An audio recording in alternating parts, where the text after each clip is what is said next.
தான் இருக்குது கிதாபுல, அப்படி இல்ல. அப்ப வேண்டுமென்றே இருக்குதுன்னு குற்றம் சாட்டுறோம்.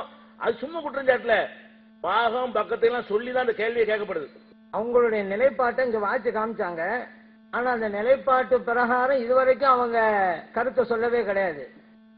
நம்முடைய நிலைப்பாடு என்ன, அவங்க எழுதின தர்ஜமாவுல பிழை இருக்கிறது, அசிங்கம் இருக்கிறது, தவறு இருக்கிறது. அவங்களுடைய நிலைப்பாட்டுல முதலாக என்னதான் கொண்டு வர்றாங்க, பிஜேயின் தர்ஜமாவிலும் தமிழ்நாடு தௌஹீத் ஜமாத்தின் நூல்களிலும் ஆபாசமோ அசிங்கங்களோ குர்ஆன் ஹதீஸுக்கு மாற்றமான கருத்துக்களோ இல்லை என்பதும் சொன்னாங்கல்ல. இப்படியெல்லாம் நீங்க தப்பா சொல்லி இருக்கீங்க, ஹதீஸ்ல இல்லா சொல்லி இருக்கிறீங்க, மத்தவங்க சொல்லாதெல்லாம் நீங்க சொல்லி இருக்கிறீங்க. அப்ப நம்ம ஒவ்வொன்றா எடுத்து வச்சோமா இல்லையா? கலால விசேஷம் பதில் இல்லைங்கிறனால முன்னால சும்மாத்தாலும் சொல்லிட்டு போனீங்க. அப்புறம் விளக்கமா சொன்னோம், விளக்கம் போது இதுவும் பதில் சொன்னாங்களா? ஆனா என்ன வழக்கம் வரல, அது நாங்க ஒரு கருத்து சொல்லி இருக்கிறோம், மத்தவங்களும் கருத்து சொல்லி இருக்கிறாங்க, ரெண்டுல எது அப்படிங்கறதானுங்கிறாங்களே. இப்ப நான் கேட்கிறேன், அவங்க சொன்னாங்கல்ல தப்சீர்ல அப்படிதான் இருக்குது, இந்த ரெண்டு கருத்து இருக்குன்னு. இன்னும் இப்ப நான் கேட்கிறேன், அந்த அவங்க சொன்னாங்கல்ல இந்த வசனத்தின் மூலம் அந்த வசனம் மாற்றப்பட்டு விட்டது, இதுக்கு முன்னால இவங்களுக்கு முன்னால யாரு சொல்லி இருக்கிறாங்க? எந்த தப்சீல் இருக்குது காமிக்கட்டும். எல்லா தப்சீலும் இருக்குது, ரெண்டு கருத்து இருக்கு, அதுல ஒண்ணு சொன்னாங்கல்ல. எங்க யாருமே சொல்லலங்க. இதுவரைக்கும் இப்படி ஒரு சட்டம் மாற்றப்பட்டு விட்டது நபிகள் ஸல்லல்லாஹு காலத்திலிருந்து இதுவரைக்கும் யாருமே சொல்லலங்க. தாய் வழி சகோதரருக்கு உண்டான சட்டமே அடிபட்டு போகுதுங்க. அப்படி இருக்கும் பொழுது அதுக்கு என்ன அங்க அதுல இருக்கிறதா இங்க இதுல இருக்கா கேட்டாங்களே, மாற்றப்பட்டு விட்டது அப்படிங்கிறதுக்கு இதுவரைக்கும் என்ன ஆதாரம் தாங்க? ரெண்டு கருத்துல நான் ஒரு கருத்துங்கள், இப்படி எந்த கருத்தும் கிடையாது என்பதுதான் உண்மை. ஒரு வசனத்தையும் மறுப்பதுடைய குற்றம் தான் இதுக்கு வரும்.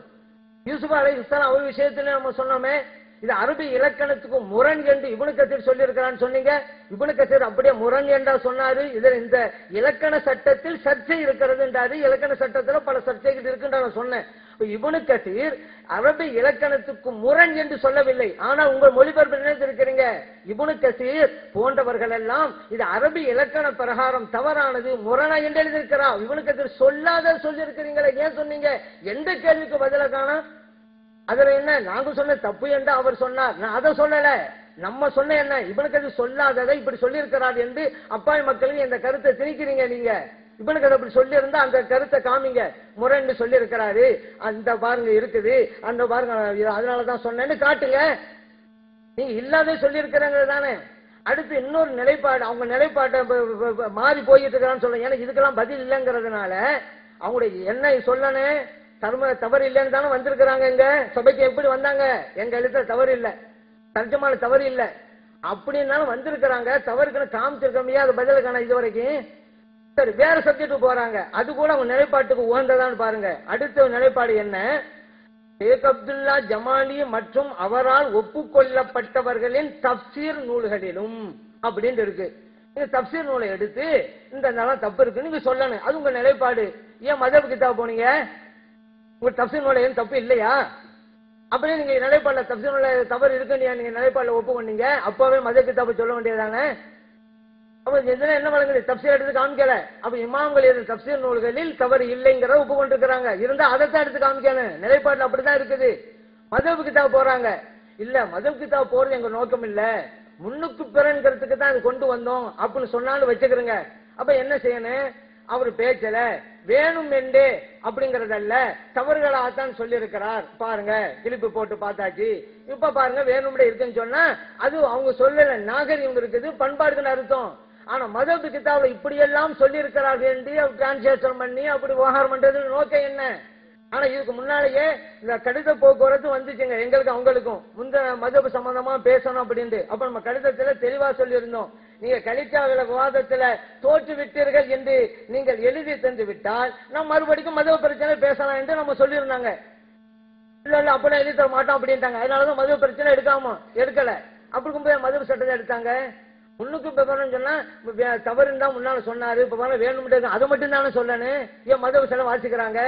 தப்சீர் உள்ள தவறு இருக்குன்னு சொல்லிவிட்டு அரங்கத்தில் உங்க ஏன் தப்சீர் கிதாபை எடுக்கல?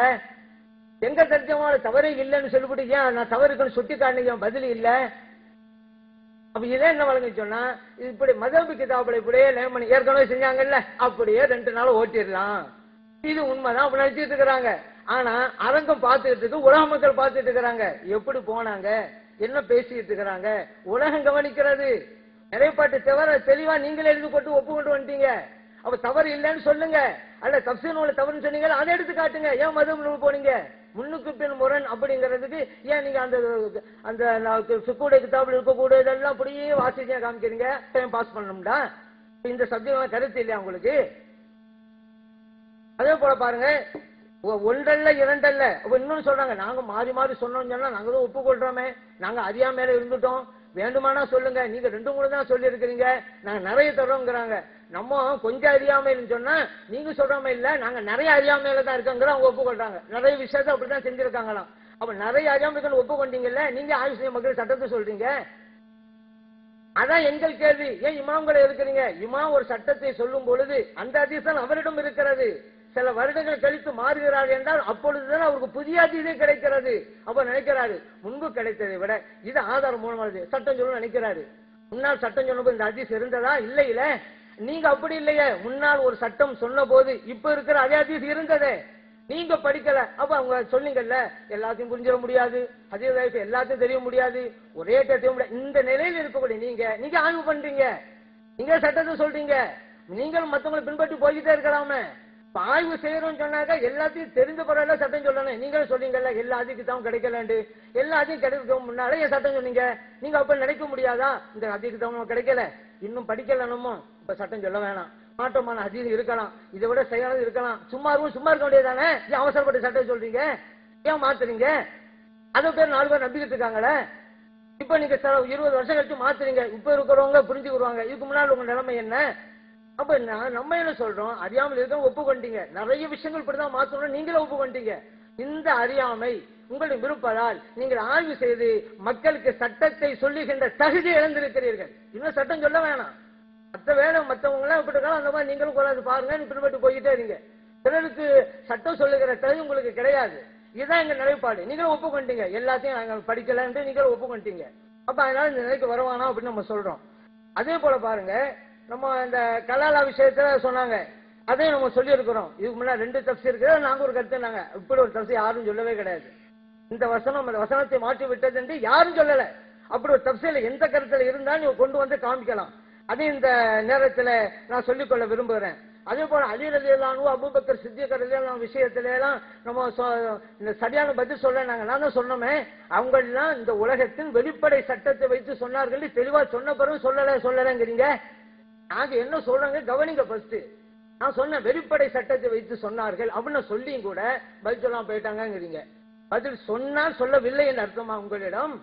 பதில் சொல்லாமல் இருந்தால் சொன்னார்கள் என்பது அர்த்தமா உங்கள்கிட்ட? அதான் சொல்றாமே, வெளிப்படை கவனித்து அவர் சொன்னார்கள் என்று சொல்லத்தானே செஞ்சேன். ஏன் நீங்க சொல்லலன்னு சொல்றீங்க? அதனால எல்லாருக்கும் பதில் கொடுத்து தான் இருக்கிறோம், நீங்க தான் கொடுக்கல. அதே போல விவாகரத்து பெண்களுக்கும் உண்டு அப்படின்னு சொல்லி சம்பந்தமில்லா ஹதீஸ் கொண்டு வர்றீங்க. அது ஆண்கள் விவாகரத்து செய்யக்கூடியதுதான். அது அப்படிதான் இருக்குது, அப்படி இருக்குது, அமரஹு ஃபாரகஹா. எந்த ஆண் தான் பெண்ணை தலா கொடுக்கிறார், பிரிகிறார். பெண்ணுக்கு எங்க உரிமை வந்தது? ஆணுக்குள்ள உரிமை உள்ள ஹதீஸை காட்டிக்கிட்டு பெண்ணுக்கு உரிமை உண்டு எழுதி வச்சிருக்கீங்க. அரபி தெரியாத இளைஞர்களுக்கெல்லாம் போய் பார்க்க போறாங்க அப்படிங்கறதுதான் உங்களுடைய எண்ணம். அதே போல நசாய்க்கு நசைன்னு போட்டீங்க, உங்களுடைய எழுத்துல அப்படியே கொண்டு வரீங்க. அந்த அலிஃபுடைய நிலை என்ன? அதான் நான் கேட்கிறேன். நசாயின்னு இருக்குது, அலிஃபு இருக்குதுல, அதோடைய நிலைமை என்ன? ஏன் நசைங்கிறீங்க? அந்த அலிஃபு இருந்தாலும் சொல்லக்கூடாது, உச்சரிக்கூடாது, நெடில் அல்ல என்பது உங்க நிலைப்பாடா? அது என்ன ஆதாரம்? தெரியாம இருந்தா பிரச்சனை இல்லை, அது ஒரு கொள்கையாவே நீங்க வச்சிருக்கீங்க அப்படிங்கறத நம்ம சொல்லியிருக்கிறோம். அதே போல பாருங்க, இன்னொன்னு இந்த முஅல்லஃபத்து குலூபுஹும் அப்படிங்கிற ஒரு சட்டம் இருக்குங்க. அந்த சட்டத்தை கூட இவர்கள் மற்றவங்களுக்கு எல்லாம் கொடுக்கலாம் அப்படிங்கிறாங்க. காபிர்களுக்கு கூட மற்றவங்களுக்கும் அந்த ஜக்காத்தை எல்லாம் கொடுக்கலாம் அப்படின்னு கொண்டு வர்றாங்க. அதுக்கு என்ன? அதுக்கு ஹதீஸ ஆதாரம் காட்டுறாங்க. அந்த ஹதீஸ்ல ஜக்காத்து கொடுத்தார்கள் இல்ல. அதை நான் உங்களுக்கு அடுத்த இதுல தரேன், ஏன்னா டைம் முடிய போகுது. அதே போல இந்த யூசுப் அலைஹிஸ்ஸலாம் அவர்கள் விஷயத்துல நம்ம சொல்லியிருக்கோம், இப்னு கஸீர் நீங்க சொன்ன கருத்தை சொல்லல, முரண் என்று சொல்லல. முரண் என்று சொன்னா நீ காமிங்க.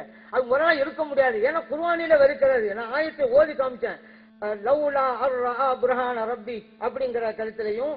அதே போல பாருங்க, இன் காதத் லதுப்தி பிஹி லவ்லா அர்ரபத்னா அலா கல்பிஹா குர்ஆன்ல இருக்குது. அதே அமைப்புல முன்னாடி சொன்னோம்ல,